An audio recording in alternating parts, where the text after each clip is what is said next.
નમસ્કાર મિત્રો, શેરબજાર ગુજરાતી યુટ્યુબ ચેનલમાં તમારા બધાનું સ્વાગત છે। તો મિત્રો, આજે આપણે હોટલ સેક્ટરના 4 શેર વિશે વાત કરીશું। સાથે જ વાત કરીશું ડિફેન્સ સેક્ટરના શેર વિશે પણ અને એક પેની શેર વિશે પણ વાત કરીશું। આ બધા જ શેરોમાં એક્સપર્ટ અને બ્રોકરેજ હાઉસ બુલિશ છે અને બધા જ શેરમાં ખરીદીની સલાહ આપી રહ્યા છે। તો આ કયા શેર છે અને ટાર્ગેટ અને સ્ટોપ લોસ આ શેર માટે શું સૂચવ્યું છે, એના વિશે આપણે તમામ માહિતી ડિટેલમાં જોઈએ। તો આ વિડીયોને તમે પૂરેપૂરો જોજો, જેથી કરીને જો તમે પણ આ સેક્ટરના શેરમાં રોકાણનું વિચારી રહ્યા હો તો તમને માહિતી મળી રહે। પણ રોકાણ કરતા પહેલા તમારા ફાઇનાન્શિયલ એડવાઇઝર જોડે આ બધા જ શેરને લઈને ચર્ચા કરી લેવી જોઈએ, પછી જ તમારે રોકાણનો નિર્ણય લેવો જોઈએ। તો સૌથી પહેલા આપણે હોટલ સેક્ટરના શેર વિશે વાત કરીએ તો હોટલ સેક્ટર માટે ચોથું ક્વાર્ટર અને આવનારો સમય શાનદાર રહી શકે છે। હોટલ સેક્ટરમાં તેજીના કયા ટ્રિગર છે અને બ્રોકરેજની શું સલાહ છે તેના ઉપર નજર કરીએ તો હોટલ ઇન્ડસ્ટ્રીમાં તેજીના ટ્રિગર પર વાત કરતા માર્કેટ એક્સપર્ટનું કહેવું છે કે આઈપીએલ થી હોટલ સેક્ટરમાં ઓક્યુપેન્સી વધશે, રૂપિયામાં નબળાઈથી વિદેશી પ્રવાસીઓ વધ્યા છે, દેશમાં લીઝર ટ્રાવેલનો ટ્રેન્ડ વધ્યો છે, એમઆઈસી એક્ટિવિટી વધવાથી ઓક્યુપેન્સીને સપોર્ટ મળી રહ્યો છે, ગરમીની રજાઓમાં પણ માંગ વધવાની આશા છે। હોટલ સેક્ટરના શેરોમાં હોટલ સેક્ટરના ક્વાર્ટર 4ના પરિણામો સારા રહેવાની આશા છે। કોલ્ડ પ્લે ઇવેન્ટ અને મહાકુંભથી પરિણામોમાં બૂસ્ટ શક્ય છે। ક્વાર્ટર 4માં સરેરાશ રૂમ રેન્ટમાં સુધારાની આશા છે। સરેરાશ રૂમ રેન્ટમાં ડબલ ડિજિટ ગ્રોથની આશા છે। આઈસીઆરએ નું કહેવું છે કે FY25માં હોટલ ઇન્ડસ્ટ્રીની ગ્રોથ 7 થી 9% રહેવાની શક્યતા છે। બ્રોકરેજનું કહેવું છે કે હોટલ સેક્ટરમાં માંગ પ્રમાણમાં સપ્લાય ઓછી રહેશે। FY24 થી 28માં 10% માંગ સામે 5 થી 6%ના સીએજીઆર પુરવઠો રહેશે। ખર્ચમાં ઘટાડો કરી કંપનીઓના માર્જિનમાં સુધારો કરવો શક્ય છે। FY24 થી 27માં ઇબીટા સીએજીઆર વૃદ્ધિ 15 થી 20% રહેવાની શક્યતા છે। નવી અસ્કયામતો ઉમેરવાથી ઇબીટાને સમર્થન મળવાની અપેક્ષા છે। બજેટમાં પ્રવાસન ક્ષેત્ર માટે બૂસ્ટરની જાહેરાત કરવામાં આવી છે। 50 નવા ટુરિસ્ટ સ્પોટ વિકસાવવાની જાહેરાત કરવામાં આવી છે। પ્રવાસન વધારવા માટે ઈ વિઝા સરળ બનાવવામાં આવશે। તાજેતરમાં જ કરેક્શન બાદ હોટલ શેરોના વેલ્યુએશન પણ આકર્ષક બન્યા છે। સૌથી પહેલા શેર વિશે વાત કરીએ તો સાલેટ હોટેલનો છે। આ શેરમાં આઈસીઆઈસીઆઈ સિક્યોરિટી છે 1017 રૂપિયા, પ્રભુદાસ લીલાધરે 1067 રૂપિયા, જેએમ ફાઇનાન્શિયલ 960 રૂપિયા અને મિકવૈરે 1100 રૂપિયા અને એન્ટિક બ્રોકરે 1150 રૂપિયાનો ટાર્ગેટ આપ્યો છે સેલેટ હોટેલના શેરમાં। પછી બીજો શેર છે લેમન ટ્રી। આમાં મોતીલાલ ઓસવાલે 190 રૂપિયા, પ્રભુદાસ લીલાધરે 175 રૂપિયા, આઈસીઆઈસીઆઈ સિક્યોરિટી છે 173 રૂપિયા, મિકવાઇડે 210 રૂપિયાનો ટાર્ગેટ આપ્યો છે લેમન ટ્રીના શેરમાં। પછી છે ઇન્ડિયન હોટેલ। આ શેરમાં મોતીલાલ ઓસવાલે 960 રૂપિયા, મિકવાઇડે 840 રૂપિયા ટાર્ગેટ આપ્યો છે। આ પ્રકારે આઈટીસી હોટલ પર પણ જેફરીજે 240 રૂપિયા અને એમ્બિટ કેપિટલે 230 રૂપિયાનો ટાર્ગેટ આપ્યો છે। પછી મિત્રો વાત કરીએ બ્રોકરેજ ફર્મ મોતીલાલ ઓસવાલે સુઝલોન એનર્જી અને તેની કવરેજ યાદીમાં સામેલ કરી છે અને દેશના પવન ઉર્જા ક્ષેત્રે કંપની મહત્વપૂર્ણ તરીકે વર્ણવી છે। આ કવરેજ સાથે બ્રોકરેજ ફર્મે શેરને બાય રેટિંગ આપ્યું છે। પ્રતિ શેર 70 રૂપિયાનો ટાર્ગેટ આપ્યો છે।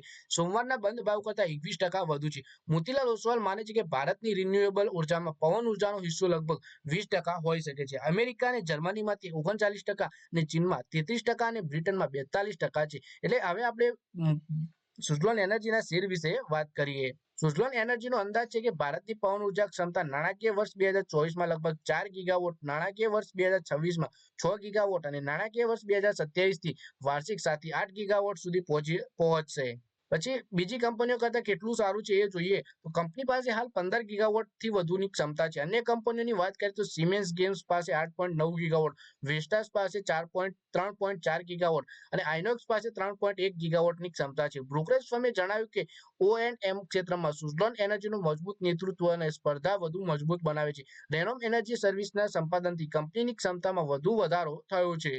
પછી વાત કરીએ કે ભારતમાં પવન ઉર્જા સાધનોના બજારમાં સ્પર્ધા વધી રહી છે। બ્રોકરેજ ફર્મ માને છે કે આ ક્ષેત્રમાં વધુ હિસ્સેદારો વધુ માટે પૂરતી જગ્યા છે। નાણાકીય વર્ષ 2027માં 8 ગીગાવોટ પવન ઉર્જા સ્થાપનોના અંદાજના આધારે સુઝલોન એનર્જીની ઓર્ડર બુક 3.2 ગીગાવોટ રહેવાની ધારણા છે। બ્રોકરેજનો અંદાજ એવો પણ છે કે Suzlon wind turbine generation segment નાણાકીય વર્ષ 2024માં 19.5%થી વધારી નાણાકીય વર્ષ 2027 સુધીમાં 22% થશે। મોતીલાલ ઓસવાલને અંદાજ છે કે નાણાકીય વર્ષ 2024 થી 27 દરમિયાન ઇબીટા સીએજીઆર અનુક્રમે 51%, 52% અને 63%ના દરે વધશે।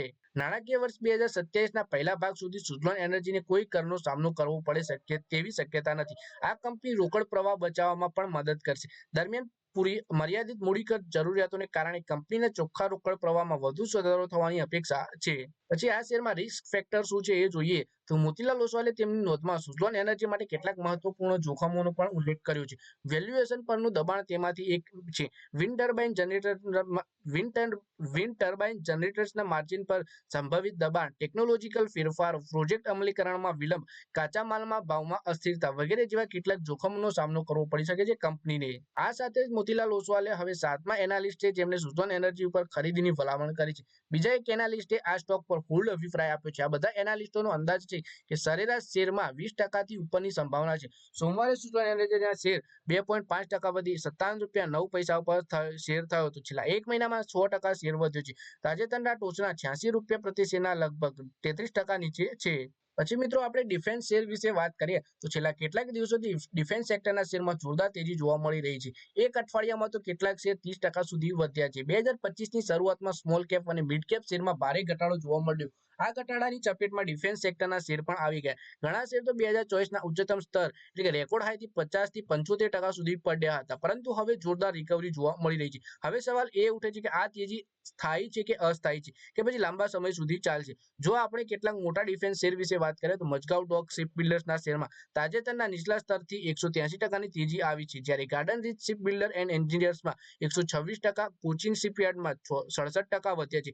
પારસ defence, Bharat electronics, Bharat dynamics અને જેન ટેકનોલોજીસ જેવા શેરમાં પણ નીચલા સ્તરેથી 48 થી 56%નો વધારો જોવા મળ્યો છે. આપણને સરકારી મેક ઇન ઇન્ડિયાની રણનીતિથી સ્થાનિક ડિફેન્સ કંપનીઓને ઘણો ફાયદો થઈ રહ્યો છે. હવે રક્ષા ખરીદ પ્રક્રિયાનો સમય 2 વર્ષથી ઘટાડી માત્ર 6 મહિના કરવામાં આવ્યો છે. આનો સૌથી વધારે ફાયદો હિન્દુસ્તાન એરોનોટિક્સ લિમિટેડ, મઝગાઉ ડોક, ભારત ઇલેક્ટ્રોનિક્સ, ભારત ડાયનેમિક્સ અને પીટીસી ઇન્ડસ્ટ્રી જેવી કંપનીઓને થઈ શકે છે. આ સિવાય ચીનની આક્રમક નીતિઓ અને વૈશ્વિક ભૂ-રાજકીય તણાવને જોતા ભારત આગામી વર્ષોમાં તેના રક્ષા બજેટમાં પણ વધારો કરી શકે છે. વૈશ્વિક સૈન્ય ખર્ચમાં સતત વધારો થઈ રહ્યો છે. 2024માં સૈન્ય બજેટ વધી $2.46 ટ્રિલિયન થયું, જે 2023માં $2.24 ટ્રિલિયન હતું, એટલે કે તેમાં 7.4%નો વાસ્તવિક વધારો થયો છે. યુરોપ, અમેરિકા અને એશિયાના ઘણા દેશોએ તેમના રક્ષા ખર્ચમાં નોંધપાત્ર વધારો કર્યો છે. આ વધતા ખર્ચને કારણે લોકહિત માર્ટિન, BAE સિસ્ટમ, રાઇનમેટલ અને હનવાસ એરોસ્પેસ જેવી કંપનીઓ શેરમાં તેજી આવી છે, જેનાથી ભારતીય ડિફેન્સ કંપનીઓને પણ સકારાત્મક માહોલ મળી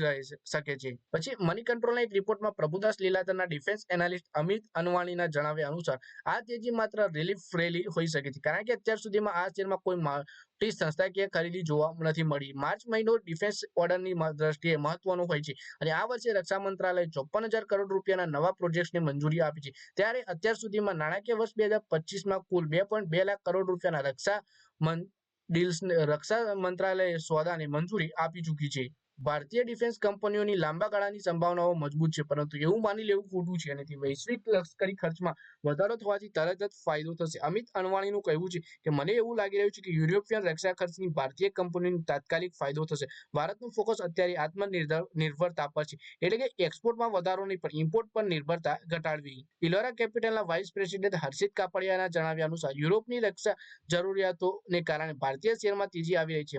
આ માત્ર એક હાઇપ હોઈ શકે છે. ભારતે પહેલા એક મજબૂત સપ્લાયર નેટવર્ક વિકસાવવું પડશે, પ્રોટોટાઇપ બનાવવાની પડશે અને પછી ડીલ ફાઇનલ કરવી પડશે, જેમાં ઘણો સમય લાગશે. પછી વાત કરીએ કે હાલ મોટાભાગના ડિફેન્સ શેર FY27ના અંદાજિત નફામાં 40 ગણા PE રેશિયો પર ટ્રેડ કરી રહ્યા છે. આ મોંઘા નથી, પરંતુ તે સસ્તા પણ ના કહી શકાય. આ રેલીને હજુ સુધી સંસ્થાકીય રોકાણકારોનો પૂરો સપોર્ટ મળ્યો નથી. આવી સ્થિતિમાં આગળ જો માર્કેટ ઘટાડો આવે તો આ તેજી પણ ખતમ થઈ શકે છે. એક્સપર્ટનું કહેવું છે કે આ સેક્ટરમાં રોકાણ કરનારાઓએ તેજીના સમયે ઉતાવળમાં ખરીદી કરવાને બદલે ઘટાડા દરમિયાન ધીમે ધીમે શેર ભેગા કરવાની રણનીતિ અપનાવવી જોઈએ. તો મિત્રો આ વિડીયોમાં આપણે હોટલ સેક્ટરના શેર વિશે વાત કરી, ડિફેન્સ સેક્ટરના શેર વિશે વાત કરી અને સુઝલોન એનર્જીના શેર વિશે પણ વાત કરી. આ બધા જ શેરમાં એક્સપર્ટ બુલિશ છે અને ખરીદીની સલાહ આપી રહ્યા છે. લાંબા ગાળા માટે જો તમે ખરીદીનું વિચારી રહ્યા હો તો જ આ શેરમાં ખરીદવું એવું એક્સપર્ટ જણાવી રહ્યા છે. તો મિત્રો આ વિડીયોમાં બસ આટલું જ. હવે મળીએ આવનારા વિડીયોમાં. ત્યાં સુધી વિડીયોમાં લાઈક કરો, કોમેન્ટ કરો અને વિડીયો પોતાના મિત્રો સાથે ફેસબુક, ઇન્સ્ટાગ્રામ, વોટ્સએપ બધી જગ્યાએ શેર કરો. શેર બજારની આવી જ માહિતી ગુજરાતીમાં જોવા માટે તમે ચેનલને સબસ્ક્રાઇબ કરી ઘંટડી પર દબાવી દેજો.